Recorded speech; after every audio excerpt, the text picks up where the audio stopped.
Welcome to A Magical Life, Health, Wealth and Weight Loss. I'm your host, Magic Barclay, lead practitioner at Holistic Natural Health Australia and #1 best-selling author. In this podcast, I aim to give you practical tips on how to accelerate and sustain your health, increase your financial, spiritual and emotional wealth, and to look at something that haunts many of us needlessly, weight loss. Now, sit back and enjoy, because it is time for you to create and truly discover a magical life. Welcome back to A Magical Life. I'm your host, Magic Barclay, and today Margaret Agar joins us. Margaret is the award-winning author of the In His Footsteps memoirs, a Christian mystic, Reiki healer, and former executive in the high-tech industry. Margaret is also a wife and the mother of 8 grown children. Welcome, Margaret. Hi, Magic. Happy to be here. I'm so happy to have you here. And, you know, the listeners don't get to see what I see. And there's this smiling, beaming face just emanating that you have a higher power in your life. So I just wanted to share that listener vision description. There you go. It's a thing I've created for you listeners, listener vision. Okay, so we're going to cover 3 topics, health, wealth and weight loss, which I ask all my guests about. Everyone gives me different answers and I love it. And then I really want to open the discussion to what you feel the listeners need to hear. But here comes your first question, and that is, what can your expertise do to accelerate health, not just physical, but also emotional and spiritual health? What I talk about is connecting to the higher power in a way that actually each day you turn over to the higher power. That for me, it has brought health, both spiritually and physically, because often when I'm thinking through my day, I'm reminded I need to go take a walk. So, and there's plenty of time for it. I think people that don't have faith maybe have less purpose in their life. Do you think that can be true? And how can faith, whether you believe in God or a higher power or spirit, how can that accelerate your health every day when maybe sometimes you can't see the forest for the trees? You're so mired in the present moment. I think that people who feel a connection to the divine, who've learned how to connect to whatever that spirit is that I call God, have a sense of peace. And peace is what brings, I think, both physical health as well as spiritual and mental health. The sense that we know we can be taken care of, and that we have a purpose in life more than to just, eat and sleep and buy things. And a lot of people think buying things creates happiness. And I just think that's terrible. Like, in a way that you need to create your own happiness. Some sort of external force or external influence doesn't do that for you. It's true. I remember once, and this is actually related to weight loss. I said, what do I have to do? Because, I eat healthy and I exercise. And it was, well, don't buy anything except necessities. And by true necessities, like I could buy toilet paper, but I couldn't buy, say, a new pen set, or it was like only buy necessities. And it was amazing. I realized I was buying things to try to make myself feel better. And so then I had to confront what it was I was trying to cover. I know that's a little off topic, but it was, what am I trying to cover up? What sadness and often things from the past am I trying to avoid thinking about by being constantly busy or by buying things? And so by stopping myself from buying and stopping myself from adding lots and lots of activities that I didn't need to be doing to my life, I was able to sit down and deal with those sadness of things from my past and heal from that, which then brought the happiness I'd been looking for instead of a new pen set. I love that. Okay, so our next standard question is around wealth. People often feel wealth is just financial, but it can also be personal and emotional wealth. So, what are your top 3 tips to creating wealth? First, I think is understanding enough, the sense of what's enough. Like 1 coat is enough, 2 coats, now you're heading into impressing people. And then I think for me, it was to realize when I did have enough. Now we're older. And so I think when I was in my 20s and 30s and was trying to get in a stable position, my answer might be different. And right now, we have enough. And I think for me, the third part for me, the reason for having stuff and time is so that I can help other people. Like the less time and money I spend on myself, the more I have available to be of service to those around me. And so, what are some other ways people can find emotional wealth? Okay, so one of the things that mostly I talk about is turning my to-do list over to God, is how I found my true purpose and became free of stress and stopped worrying about things. And then the other thing that I like to talk about is this prayer. And it's a prayer that I found that was actually given to me through listening to that voice, that still small voice, when I had a 15-year-old who I would have to say was the most obnoxious, arrogant child. And I would think, he's my son. I love him, but I don't like him much. And I was told, why don't you pray to see him like God, the higher power, sees him? And I did. And as a result, had this amazing experience where I happened to be, how much time do we have for this story? Because it takes 2 or 3 minutes magic, and I'm happy to tell the whole story. Oh, please share the whole story. Okay. So I'm at my mother's house, and she had some old magazines in a basket next to her couch. And I picked it up and I was flipping through these magazines, and I came across a story about a young boy, I think in middle school, high school, who had accused a favorite coach of sexual misconduct. And he had basically been pilloried by the students in the school because they loved this coach. And it said, as I was reading it because I thought, something like that just happened in our school. I mean, this is national magazines. We're talking the whole United States. And all of a sudden I realized, this was our school. This was the experience that my son, school, where he was going. And as I read, this young man said he had become suicidal. And the only thing that kept him going was he had on his bedside stand, his parents had framed a small petition that had only been signed by a few students that said, we don't like what's happening to you, and want you to know we're here, we support you. And as soon as I read that, I knew his name was at the top of that petition and that it was my son, because I remembered the day I had been taking him to school and he was upset about what was happening to the boy. And my son, 6'4", 6'5", he started in 3 sports. He was, popular at school. And what he wanted to do was take this petition in and pass it around, have students sign it. But when he went to the office to get permission, they said, we are not talking about this at school anymore. This belongs in the legal system now, and we don't want anything said or done about it here. And so he was upset about that. But so all he did was he signed it, and he got a few of his friends to sign it, and they gave it to the boy. And so as I read that story, I thought, this is who God sees. He doesn't see this kind of arrogant, complaining, gripey 15-year-old that I'm seeing. He sees a young man with a heart to know that someone was hurting and reached out to help in whatever way he could. I love that story. Your son definitely had deep emotional and personal wealth in that time. And I'm glad that he got to show that to you, and that changed your relationship. It did. And, he still went through his teenage years being how teenagers can be at times. And yet he's a man now, and he's still doing the same thing. There was a time when all the parks and things were being closed down, the libraries.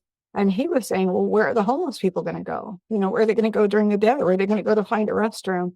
And so he went to the city council and really lobbied to make sure there were still places where the homeless people could go.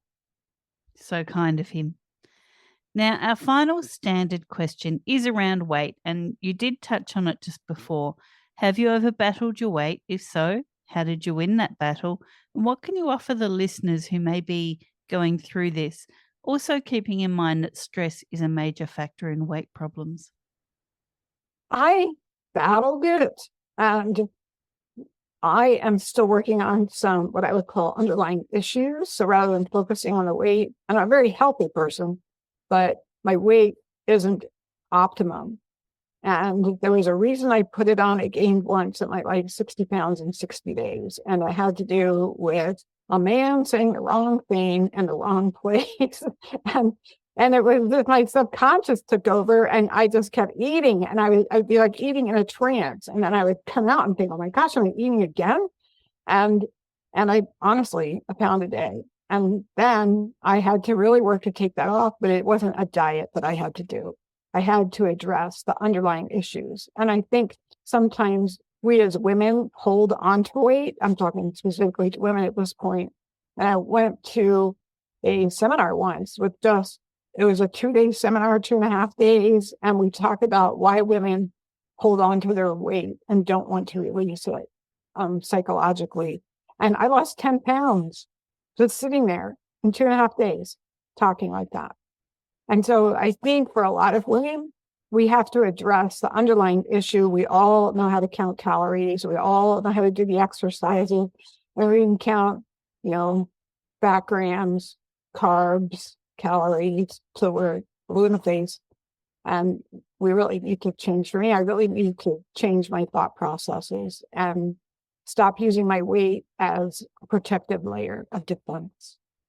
Agreed. I know during my own journey, I've often used my weight as like a fat armor to protect me from whatever's going on.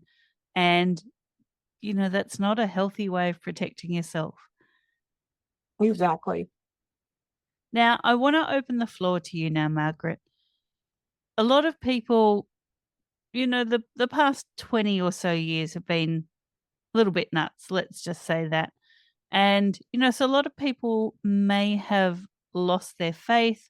They may have walked away from believing in God or a higher power or spirit. How do you say people can reconnect easily to whatever it is they believe in? Well, the question you're asking is if you lost trust.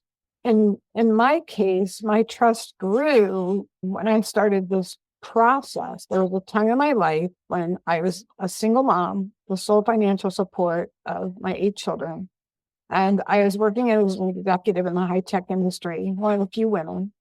And I had decided to go back to school to finish the last 2 semesters. I mean, when I first started in the high-tech industry, you just had to be smart about things like computers, which I am.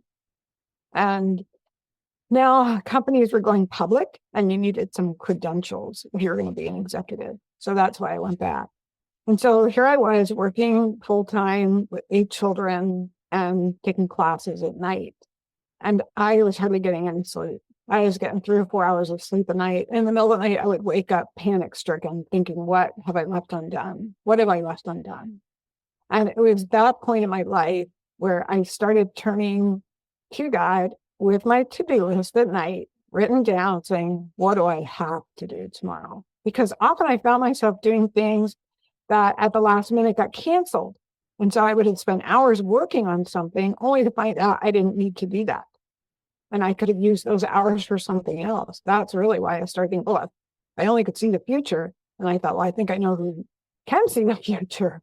Now, how do you rebuild trust? What happened was by doing that and watching the results in my life, I began to trust more and more that I could, count on this voice to lead me in a good direction.